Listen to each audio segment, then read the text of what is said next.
Pangag 5 AM ako nagising kasi 5:30 na yung walking nila ngayon dahil ano ba yan? Maaraw. Para bago mag 7 tapos na. Dahil pagdating ng 7 dumadating na yung mga trabahador dun sa gumagawa ng bahay. So hindi na makaihi or makapoop si baby girl. Kaya yan, inuunahan ko na sila. So successful naman dahil nakaihi at poop na siya. Magsi 7 AM pa lang. Nantok pa ako. So today is a Sunday, hindi ko rin naman alam baka wala silang pasok. Pero kahit na, kailangan masanay na kaming ganun. May work pa ako today, siguro mga 4 hours. Tapos maglilinis ako. Pero habang nag-work, magsasalang na ako ng mga nantok pa ako. Ayun. Grabe, kakatapos ko lang maglinis, maglaba, paliguan si Panther, at ako naman ay naligo. Ngayon pa ako nagpahinga. Pahinga lang ako 15 minutes, tapos mag-work na ako. 4 na oras lang naman. Tapos bukas Monday.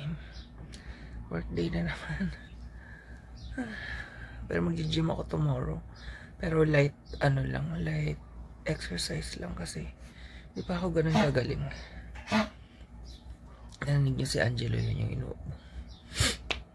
Pagod ako. Wala pa nga akong food for lunch.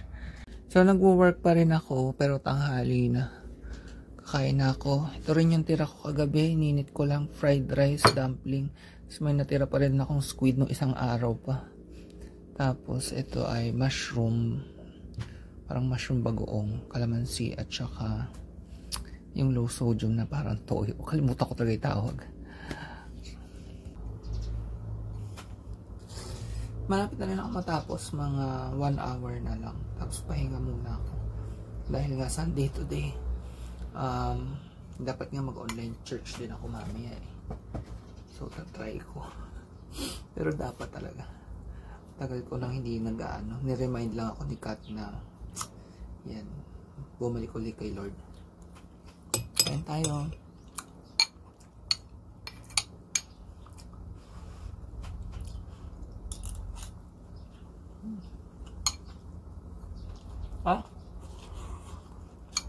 Nakabahan sa ina. Nakrewave ko lang ito. So ito na yung mga nilaban ko kanina. Tuyo na. Tinutupi ko na. Yan. Tapos mag-i-edit akong video ni Mama. Ang ganda ng Mount Banahaw ngayon. Pero mas maganda sa personal. Tinatamaan ng konting ilaw ng araw. Kasi nga pa sunset na. Hindi nga lang masyadong ma-appreciate dito.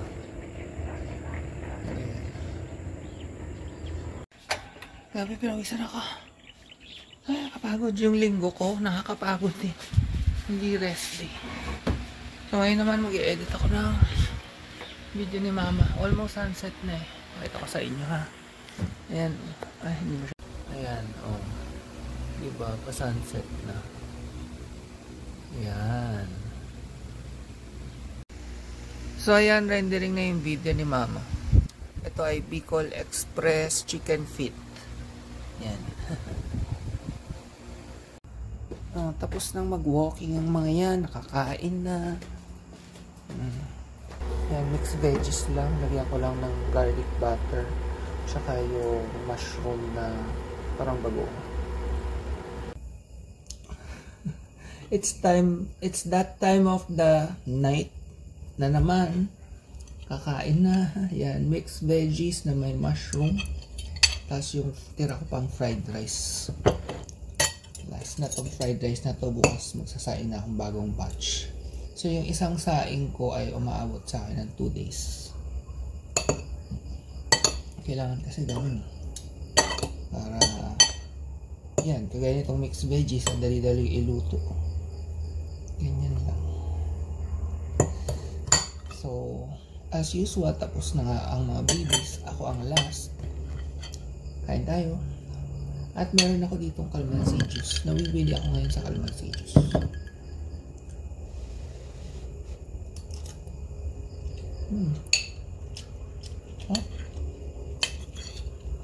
Yung mushroom ko ay shiitake mushroom yung binibili namin sa SNR. Na parang mushroom bagong. Ha? Ito lang masaya na ako.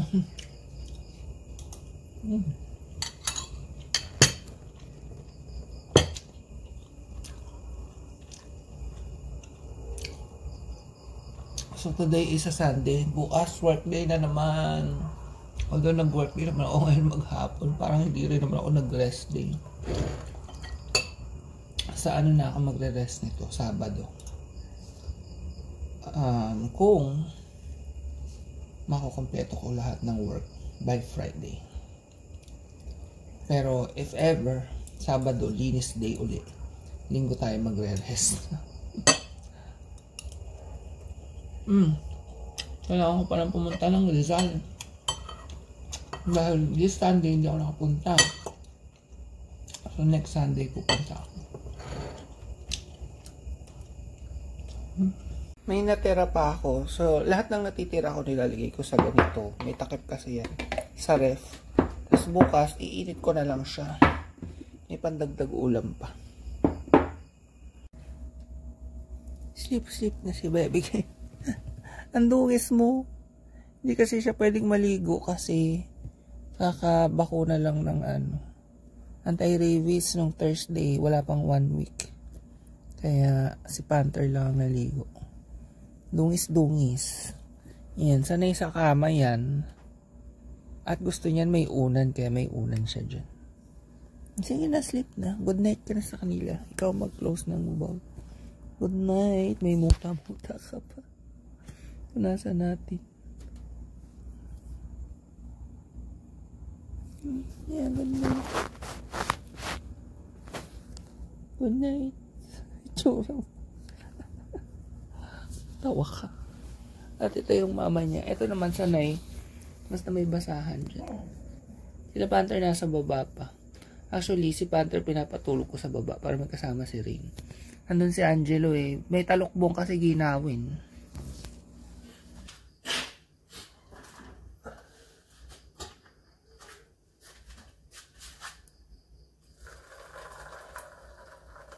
Good morning. So, prepare ko itong food ng mga babies. It's 5:30 AM. Aga-aga namin gumigising.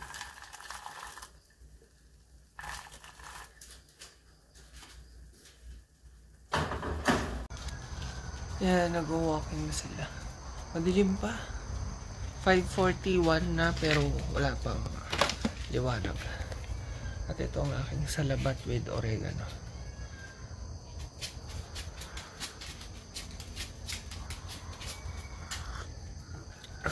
Mga 6 yan niliwanag.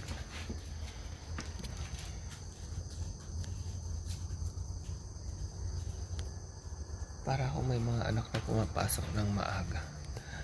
Kasi no, elementary ako.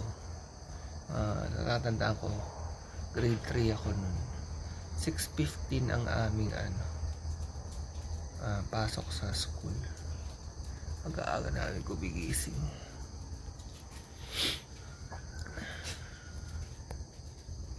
Ang likot-likot ni Angelo. Kaya update sa kanya, kailangan naka-leash pa rin pag nagwo-walking. Dahil baka magtatalon, hindi pa siya pwedeng tumalon-talon. Likot-likot na niya. Ihi ka pa.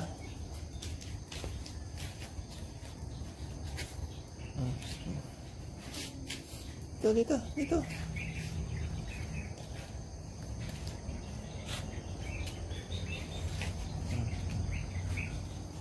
Ihi.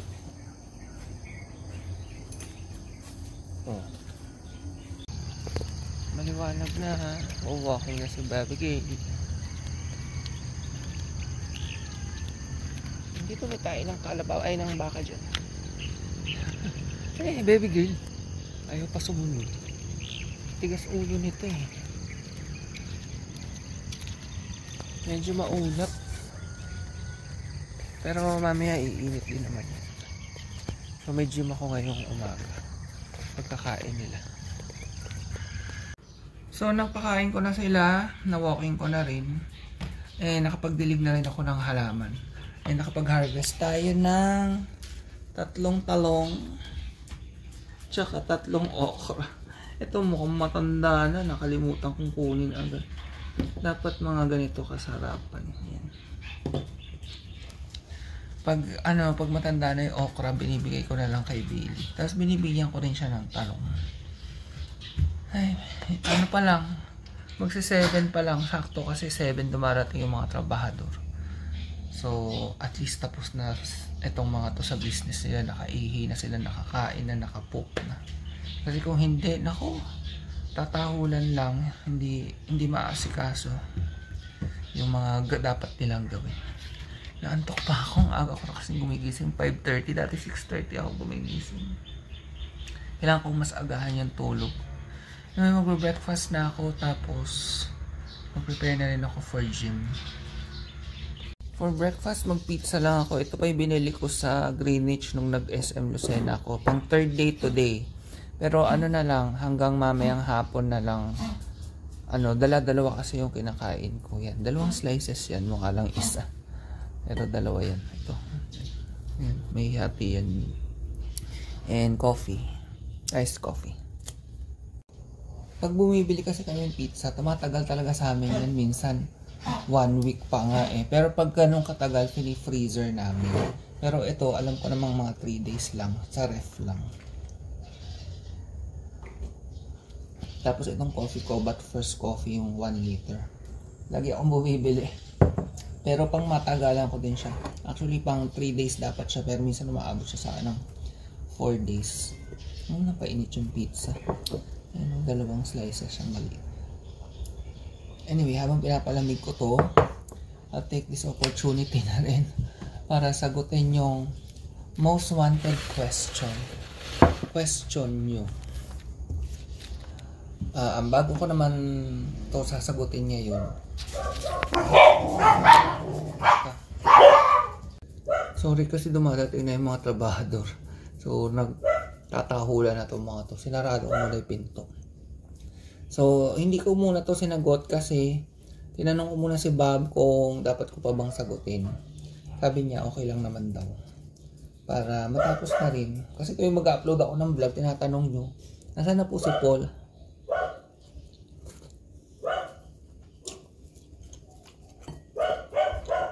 Yan yung Yuri.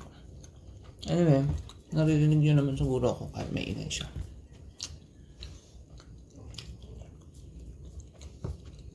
Sorry, suspense. So, umuwi si Paul sa Las Piñas, dun sa kasama niya yung papa niya ngayon. Kasi nga, after nung nangyari kay Angelo, tsaka kay Yuri, kinabukasan nun, nag-decide kami parehas ni Bob. Seryoso usapan kay Bob ang tawag sa kanya. Pag hindi mahal.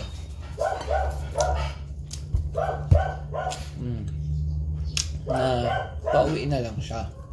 Hindi naman yun dahil dun lang eh. Maraming factors din yun. As I was saying, hindi yun dahil dun lang. Marami na rin kasi nung nasa Bulacan pa lang may mga instances na may sasabihin ako tapos hindi siya nakikinig. Although pag sinabihan ko naman uli, makikinig naman na siya. Pero ilang beses ko siya sinasabihan na ikaw hindi ka talaga nakikinig sa akin. Hindi naman yung sinasabi ko ikakasama or sobrang hirap gawin. Minsan sabi niya, mamaya, ganyan. Tapos, ang isang sobrang reklamo namin sa kanya, nung una ay nagsi-cellphone siya habang nagwo-walking. Ang sabi namin, lalo na ako, wag na wag kang kukurap kasi yung mga yan, bigla, baby girl, itong mga to, bigla na lang tong magsusungitan.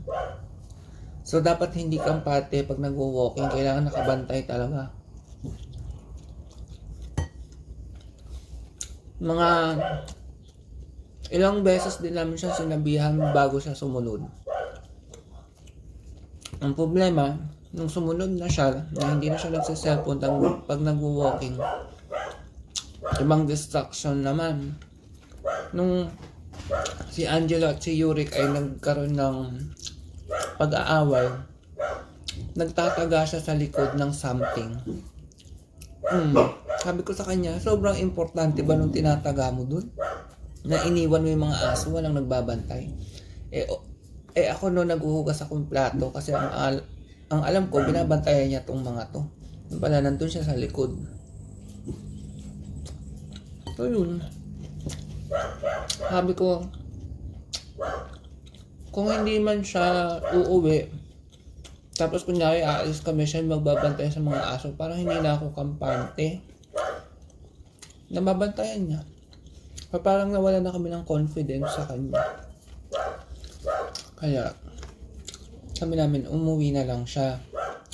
And, huwag kayong mag-alala, may trabaho na siya ngayon. Kasama yung papa niya. Ano sila sa parang condo ata yun. Parang may mga ginagawa sila doon. And, may mga kinakausap na kaming pwedeng pumalit sa kanya. Abangan nyo na lang. Tapusin ko lang to nang makapag-prepare na ako. Yun nga pala, lumundo. Nakapatong lang kasi yan dun sa pinakasemento. Hindi inayos ni Kuya Bebe yung pagkabit. Yan pa yung nakakainis din eh. So, kailangan pang itulak. Kaso pag malakas yung hangin, nahangin siya pababa. Ito. Yan, ready na ako pumunta ng gym. Itong aking outfit. At dala ko tong pamalit ng damit, tubig. Katapos ko lang mag-gym, nag-base na ako. Dito ako sa shower area.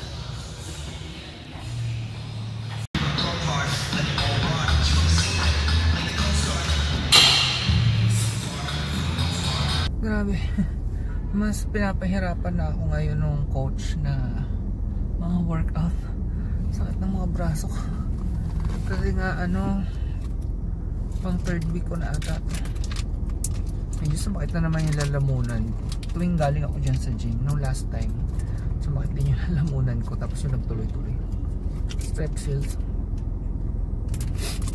Tawag dito. Kwento ko ng haim nyo habang pauwi. Medyo nasungitan ko yung trabahador doon sa kapitbahay. Kasi lagi silang nagpuparada sa harap ng bahay yung motor. Ilang beses ko nang sinabihan na anytime pwede akong umalis. Tapos mahirap. Ayun, paulit-ulit eh. Sabi ko, ganito yung sabi ko, kailangan araw-araw sasabihan. Ganon talaga. Sabi ko, ilang beses ko na yan sinabi. Sabi ko, sana hindi ko na kailangan ulitin yung sarili ko. Sabi ko gano'n. Tapos umalis na ako. Pero I'm sure mauulit pa rin. Gano'n naman katigas ang ulo ng ibang tao. Na kahit alam namang hindi tama, gagawin pa rin.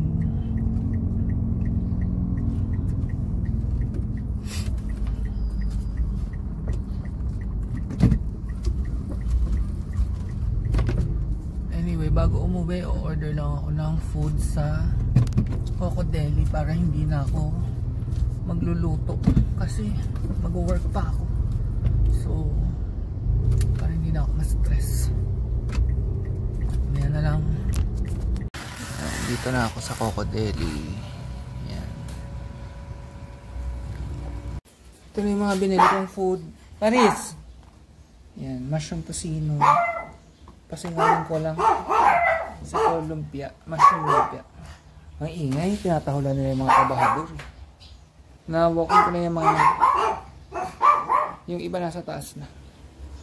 Nakaligo na ako, nag-work na ako. Grabe, pawis ako. Ang init ngayon. Ano pa lang, Feb 5 pa lang. Ang init na.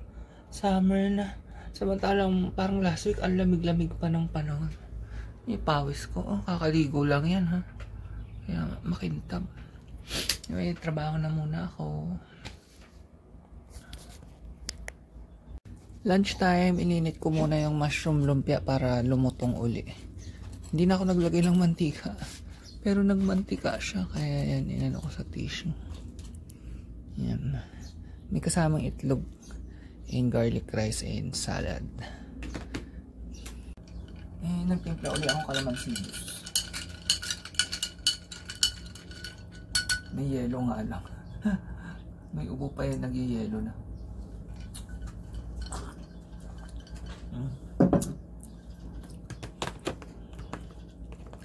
Let's eat. Yung isa, mamayang gabi ko yun, yung tocino.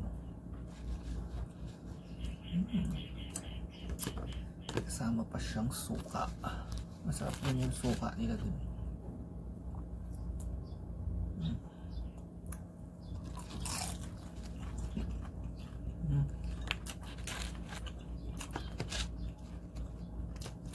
Ang saya kumain, parang feeling ko nasa office ako.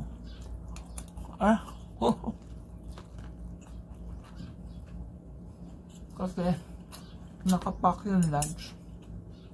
Kaya feeling ko, wow, opisina. Dapat pala inuna ko yung salad.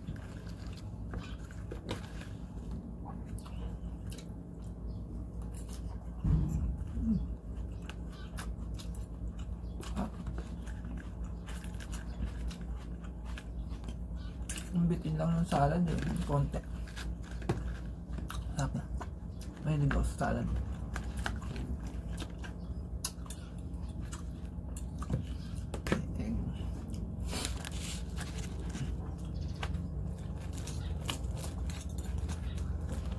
Sorry ha, laging kain-kain ang ating vlog. Sabayan nyo na lang ako. Muntik na. Sabayan nyo ako kumain.